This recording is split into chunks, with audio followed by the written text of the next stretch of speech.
पाचपाखडी परिसरातील 35 ते 36 वर्ष जुन्या मातोश्री या इमारतीच्या दुसऱ्या मजल्यावरील बेडरूमचा स्लॅब थेट पहिल्या मजल्यावरील घरात कोसळल्याची घटना काल घडली आहे। या दुर्घटनेमध्ये अनंत म्हात्रे हे जखमी झाले असून त्यांच्यावरती ठाणे जिल्हा रुग्णालयामध्ये उपचार सुरू असल्याची माहिती ठाणे महानगरपालिकेच्या आपत्ती कक्षाने दिलेली आहे।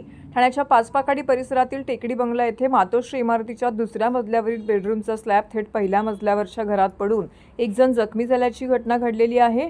सदर घटनास्थळी ठाणे महानगरपालिकेच्या नगरसेविका मेटांगे यांनी आपत्ती व्यवस्थापन कक्षाला यावरची माहिती दिली। तात्काळ महापालिका, अग्निशामक दल तसेच आपत्ती व्यवस्थापन कक्षाचे अधिकारी, कर्मचारी यांनी घटनास्थळी धाव घेतली।